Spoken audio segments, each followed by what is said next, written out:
ये है Realme का नया स्मार्टफोन Realme C67 5G। इसमें MediaTek Dimensity 6100 plus processor use किया गया है।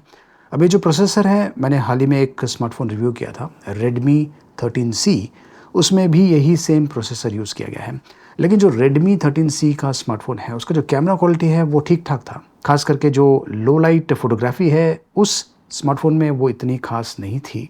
लेकिन ये जो हैंडसेट है, इसका जो कैमरा क्वालिटी है ये Redmi 13C से काफ़ी बेहतर है। इनफैक्ट जो लो लाइट मोड है, सुपर नाइटस्केप मोड, वो ऑसम लेवल का है। इससे मैं काफ़ी इम्प्रेस्ड हूँ। तो अगर आप एक 5G स्मार्टफोन खरीदना चाहते हैं, ये भी एक काफ़ी बढ़िया ऑप्शन है। चलिए इसे चेक करते हैं, देखते रहिए। चलिए इसकी अनबॉक्सिंग करते हैं।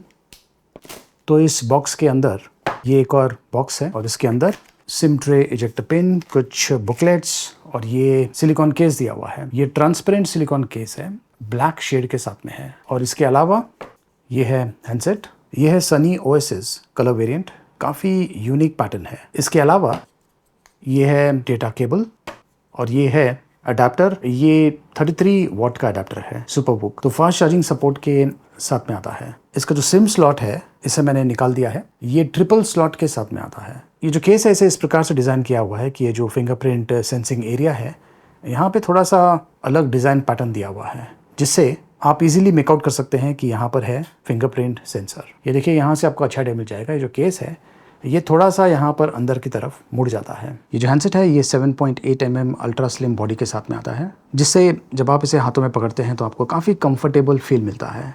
और जो स्क्रीन साइज़ है ये भी काफ़ी बड़ा है। ये सनी ओएसिस या फिर डार्क पर्पल कलर ऑप्शंस में अवेलेबल है। एक्चुअली ये जो कलर है काफ़ी इंप्रेसिव है और देखिए किस प्रकार से लाइटिंग कंडीशन में आपको ग्रेडियंट फिनिशिंग देखने को मिलता है। ऐसा लगता है जैसे कि ओएसिस स्प्रिंकल्ड विथ सनलाइट। और बेस्ट चीज़ ये है कि ज़्यादा करके जो लोग हैं ये केस एनीवे यूज़ करने वाले हैं, लेकिन जब आप केस को यूज़ करते हैं तो जो लुक एंड फील है ये ज़्यादा चेंज नहीं होता है।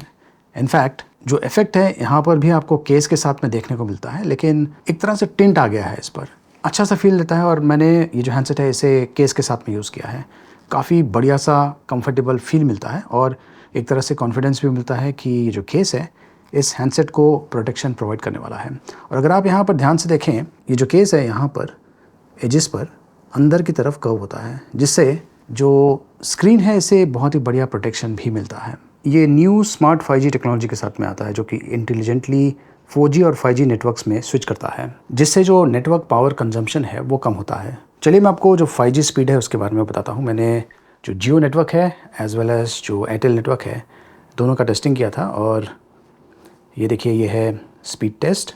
सबसे पहले मैं आपको ये जो जियो का स्पीड टेस्ट है उसके बारे में बताता हूँ। 344 Mbps डाउनलोड स्पीड और 16 Mbps अपलोड स्पीड। और यहाँ पर आप देख सकते हैं कि रिलायंस जियो नेटवर्क है। तो ये जो स्कोर है काफ़ी अच्छा है, लेकिन एयरटेल का जो नेटवर्क है 5G नेटवर्क, उसका जो स्पीड है काफ़ी इंप्रेसिव है। 495 Mbps डाउनलोड स्पीड और 74 Mbps अपलोड स्पीड। एक्चुअली जो अपलोड स्पीड है काफ़ी बढ़िया है एयरटेल पर। और ये देखिए ये है एयरटेल 5G नेटवर्क। वैसे जो हैंडसेट है ये डुअल SA मोड सपोर्ट के साथ में आता है, मतलब कि दोनों सिम इसमें जो दिया हुआ है वो SA स्टैंड अलोन कैपेबिलिटी के साथ में आते हैं। लेकिन अगर आप चाहें इस पर एयरटेल या फिर जियो का जो 5G नेटवर्क है दोनों यूज़ कर सकते हैं। तो यहाँ पर ये जो मिनी कैप्सूल का ऑप्शन दिया हुआ है ये काफ़ी इंटरेस्टिंग चीज़ है। यहाँ पर आपको एनिमेशन देखने को मिलेगा। ये सेम इफेक्ट आपको एप्पल के जो डिवाइसेज है उस पर मिलता है। डायनामिक आइलैंड एप्पल पर कहा गया है, तो यहाँ पर मिनी कैप्सूल कहा गया है। और अब कुछ एडिशनल फीचर्स ऐड किया है, जैसे कि बैटरी स्टेटस में आपको वो इफेक्ट देखने को मिलेगा, वेदर में आपको वो इफेक्ट देखने को मिलेगा, डेटा यूसेज और जो स्टेप काउंट है उसमें आपको ये इफेक्ट्स देखने को मिलेगा। तो यहाँ पे देखिए मैं जो पावर है उसे कनेक्ट करता हूँ और इस हैंडसेट को चार्जिंग करने की कोशिश करता हूँ। यहाँ पर आप देख सकते हैं जो इफेक्ट है ये देखने को मिलता है, चार्जिंग कर रहा है। ये जो यूज़र एक्सपीरियंस है इसे एक अलग ही लेवल पर लेके जाता है। ये है side fingerprint sensor, volume rockers, ऊपर सेकेंडरी माइक्रोफोन दिया हुआ है, पीछे डुअल कैमरा सेटअप है, LED फ्लैश है और जो मॉड्यूल है कैमरे का ये भी काफ़ी इंटरेस्टिंग है, थोड़ा सा बम्प है। और यहाँ पर नीचे की तरफ ये है type C port, speaker out vent, primary microphone और ऑडियो जैक भी दिया हुआ है। वैसे इस हैंडसेट में सिंगल स्पीकर दिया हुआ है। यहाँ पर ये 6.7 inches full HD plus resolution वाला डिस्प्ले है। 120 हर्ट्ज रिफ्रेश रेट सपोर्ट के साथ में आता है। ये जो 120 hertz dynamic ultra smooth display है, ये आपको स्मूथ एक्सपीरियंस देने वाला है। 45, 48, 50, 60, 90 और 120 हर्ट्ज में ये स्विच करता है। ये Realme UI 4.1 रन कर रहा है और ये Android 13 पर बेस्ड है। और ज़्यादा करके जो स्पेसिफिकेशंस है अबाउट डिवाइसेस में आपको अच्छा आइडिया मिल जाएगा। ये जो वेरिएंट मेरे पास है, इसमें 6 GB रैम है, LPDDR4X और 128 GB स्टोरेज स्पेस है, UFS 2.2। तो जो स्पेसिफिकेशंस हैं काफ़ी अच्छा है। वर्चुअल रैम का भी ऑप्शन दिया हुआ है, रैम एक्सपेंशन, आप डबल द रैम कर सकते हैं, 6 GB 12 GB बना सकते हैं। अब देखिए, बहुत सारे ऐसे लोग हैं जो कि वर्चुअल रैम से काफ़ी कंफ्यूज हैं। उन्हें लगता है कि ये एक यूजलेस फीचर है, ये एक गिमिक ही फीचर है। लेकिन मैं आपको समझाता हूँ। देखिए, मेन रैम जो है वो हमेशा ही एक्टिव रहता है, लेकिन अगर जो मेन रैम है उसमें जो स्टोरेज है वो कम पड़ जाता है, तो जो वर्चुअल रैम है उसे यूज़ किया जाता है। इससे जो परफॉर्मेंस है ये काफ़ी हद तक इम्प्रूव होता है और ये आप तब महसूस करेंगे जब आप बहुत सारे एप्लीकेशंस को खोल के रखते हैं और कुछ एप्लीकेशन ज़्यादा ही रैम को यूज़ करता है। तो जो एप्लीकेशंस आप सबसे ज़्यादा यूज़ करते हैं उसे ज़्यादा प्रेफरेंस मिलने वाला है। आपने देखा होगा बहुत सारे लोग इस प्रकार की हरकतें करते हैं, ये दिखाने के लिए कि जो सिस्टम है वो कितना फास्ट है। बहुत सारे एप्लीकेशंस खोलते हैं, फिर इमीडिएटली स्विच करते हैं। अब देखिए, जो प्रोसेस है एकदम यूजलेस प्रोसेस है, कोई सेंस नहीं बनता है। क्योंकि जब आप हैंडसेट को पहली बार ख़रीदते हैं और उसे यूज़ करना शुरू करते हैं, तो उस दौरान क्योंकि हैंडसेट नया है, आप उस हैंडसेट को ज़्यादा देर तक यूज़ करने वाले हैं। और एनीवे, जब नया हैंडसेट आप यूज़ करना शुरू करते हैं तो बहुत सारे एप्लीकेशंस इंस्टॉल्ड होते हैं। आपका जो डेटा होता है पुराने फ़ोन का, वो नए फ़ोन में आता है। तो नेचुरली उस दौरान आप देखेंगे कि जो परफॉर्मेंस है उसमें थोड़ा सा इशू आता है, थोड़ा सा स्लो हो जाता है, कभी कभार हीटअप हो सकता है। ये इसलिए हो रहा है क्योंकि बहुत सारी एक्टिविटीज़ आप एक साथ कर रहे हैं। लेकिन अगर आप कुछ समय देंगे, 2 दिन, 3 दिन या 1 हफ्ते के बाद, आप देखेंगे कि जो परफॉर्मेंस है ये बेहतर होता जाता है और तकरीबन 1 महीने के बाद आप देखेंगे कि जो हैंडसेट है एकदम नॉर्मल हो जाता है। जैसा आपका पहला हैंडसेट होता था, उस प्रकार का परफॉर्मेंस या उससे बेहतर परफॉर्मेंस जो नया हैंडसेट है ये देना शुरू करता है। ये जो ऑप्टिमाइजेशन प्रोसेस है इसके लिए समय लगता है। अनफॉर्चुनेटली बहुत सारे लोग जो हैं वो वेट नहीं करते हैं, उन्हें इमीडिएट ऑप्टिमाइजेशन चाहिए, जो कि पॉसिबल नहीं है। तो इन चीज़ों का आपको ध्यान देना है। रियर साइड पर 50 मेगापिक्सल का प्राइमरी कैमरा है, f1.8 अपर्चर और 2 मेगापिक्सल का पोर्ट्रेट कैमरा दिया हुआ है। और जो फ्रंट कैमरा है ये 8 मेगापिक्सल का है। इसकी जो कैमरा क्वालिटी है इससे मैं वाकई में काफ़ी इंप्रेस्ड हूँ। ये देखिए, 1x का ऑप्शन है, 2x का ऑप्शन है। वैसे इसमें वाइड एंगल का ऑप्शन नहीं दिया हुआ है। AI का भी ऑप्शन है, अगर आप चाहें तो इसे यूज़ कर सकते हैं। ये जो सीन है इसे एनहेंस करता है। और इसके अलावा बहुत सारे फ़िल्टर्स के ऑप्शंस भी अवेलेबल हैं, अगर आप चाहें तो इन्हें भी यूज़ कर सकते हैं। लुक एंड फील काफ़ी हद तक जो फ़िल्टर्स है वो चेंज करते हैं और वीडियो में आप मैक्सिमम 1080p में वीडियोस रिकॉर्ड कर पाएंगे। अब इससे आपको अच्छा आइडिया मिल जाता है कि जो प्रोसेसर है वो कितना पावरफुल है। ये डिसेंट लेवल का परफॉर्मेंस आपको देने वाला है। और ये देखिए, ये है पोर्ट्रेट मोड, जहाँ पर जो बैकग्राउंड है ये ब्लर होता है। और 50 मेगापिक्सल में अगर आपको शूट करना है तो ये ऑप्शन अवेलेबल है। और मोर में ये सारे ऑप्शंस मिलते हैं। फिल्म ऑप्शन भी दिया हुआ है, जो कि ये देखिए एस्पेक्ट रेशियो को चेंज करता है। इससे भी आप कमाल के शॉट्स शूट कर पाएंगे।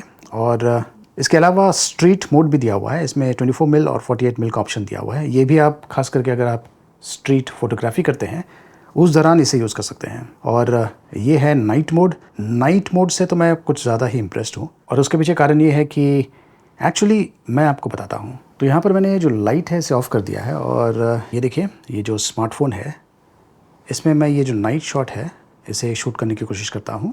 तो मैंने अब ये शॉट शूट किया है और ध्यान से देखिए इसने किस प्रकार से इसे एनहेंस कर दिया है। क्लैरिटी देखिए एकदम सुपर्ब लेवल की है। मैंने जो स्क्रीन का ब्राइटनेस है वो इंक्रीज़ किया है ताकि जो मोबाइल फ़ोन है इस पर आपको अच्छा आइडिया मिल जाएगा कि कितना बढ़िया शॉट इसने लिया है। और ये देखिए, ये है वो शॉट। ये है कुछ पोर्ट्रेट शॉट्स जो कि मैंने आउटडोर शूट किया है। काफ़ी अच्छा पोर्ट्रेट शॉट्स शूट करता है। बैकग्राउंड ब्लरिंग भी काफ़ी अच्छा है और जो एज डिटेक्शन है ये भी काफ़ी अच्छा है। ये कुछ और रैंडम शॉट्स हैं जो कि मैंने इंडोर शूट किया हुआ है और कुछ मैंने पोर्ट्रेट में शूट किया है, कुछ मैंने नॉर्मल फ़ोटो में शूट किया है, कुछ मैंने जो विंडो है उस पर टैप करके जो एक्सपोजर है उसका वैल्यू सेट किया है। और ये देखिए, ये मेरा सेल्फ़ी शॉट है। सेल्फ़ी भी बहुत बढ़िया शूट करता है और ये वीडियो मैं एक्चुअली बाइक पर रिकॉर्ड कर रहा था। अब यहाँ पर स्टेबिलिटी का ऑप्शन नहीं दिया हुआ है, लेकिन आप काफ़ी बढ़िया वीडियोज़ इसके साथ में शूट कर पाएंगे मैक्सिमम 1080p रेजोल्यूशन में। और ये कुछ और रैंडम शॉट्स हैं, ये मैंने बाइक पर चलते चलते शूट किया है। काफ़ी अमेजिंग कैमरा है एक्चुअली। लेकिन सबसे बेस्ट लो लाइट फोटोग्राफी, ये देखिए, ये जो शॉट्स है ये मैंने नाइट मोड के साथ में शूट किया है और कितना सारा डिटेल्स इसने कैप्चर किया है। मैंने एक्सपेक्ट नहीं किया था कि ये इतना अच्छा होगा। ये वाला शॉट भी काफ़ी अमेजिंग है और ये वाला तो एकदम इम्प्रेसिव है। जितना डिटेल्स यहाँ पर आपको दिख रहा है उतना डिटेल्स एक्चुअली मुझे वहाँ पर नहीं दिख रहा था। कैमरे ने कुछ ज़्यादा ही डिटेल्स कैप्चर किया है।